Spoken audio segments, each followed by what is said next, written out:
Now to breaking news tonight. CBS News is confirming that the FDA has found evidence of the bird flu virus in grocery store milk, but expressed confidence that there is no threat to human health. The government agency said tests are being conducted to determine how well pasteurization works to reduce the risk of infectious bird flu in the milk supply. Tonight, we continue our CBS News investigation into the growing wave of online romance scams. CBS's Jim Axelrod reports on a sinister new twist when the victims themselves become accomplices. My mom was actually very specific about wanting to do online dating, and it felt safer. Online dating felt safer. Mm-hmm. If it wasn't painful enough that Kelly Gow's mother, Laura Kowal, was scammed out of $1.5 million, then found dead in the Mississippi River.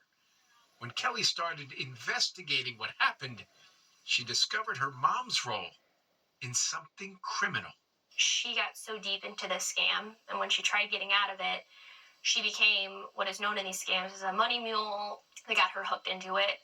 Laura wasn't alone. My name is Glenda. It's the latest scammer tactic, now so widespread that federal agents have broadcast warnings. Police officers told me that my love was a scam. This feels like it moves to a whole other level of sinister. They use victims till the end.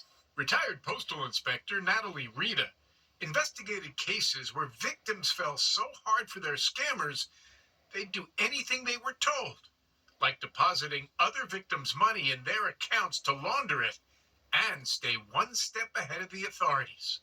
At first, the victims might not have realized they were committing a crime. They check their reasoning at the door. Kelly says her mom opened bank accounts, created fake corporations, and even set up phony dating profiles for the scammers. Could your mom have been compromised and actually been working for these guys? I believe so. At the time of her death, police said Kelly's mom, Laura, was actually under investigation for money laundering. Federal agents had traced some of the money Laura unwittingly sent to scammers to Chicago and arrested this woman, Jennifer Gosha, along with 2 Nigerian nationals for alleged involvement in romance fraud.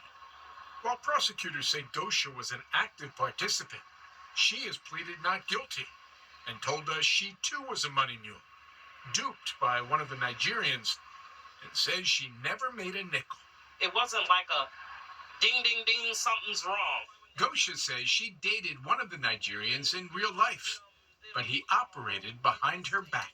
I served in the Iraqi war. I raised my children. I'm not someone who decides, after all I've accomplished in my life, now I'm going to become a criminal mastermind. If I'm going to come up with the scheme, it's not going to be this dumbass scheme.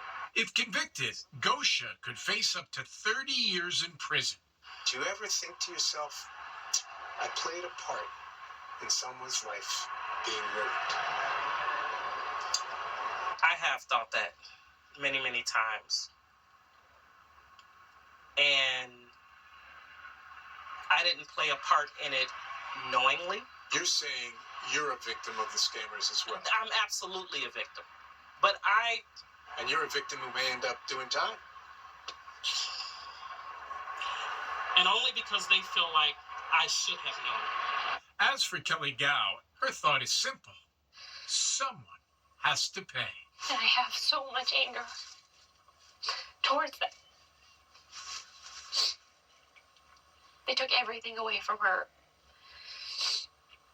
And my family will never get that time back. Wow.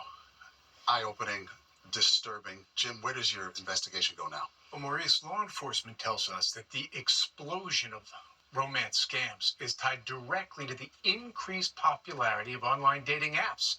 They are, after all, a target-rich environment for scammers. So tomorrow, we'll dive much more deeply into that on CBS Mornings. That's must see. Jim, thank you. Officials overseas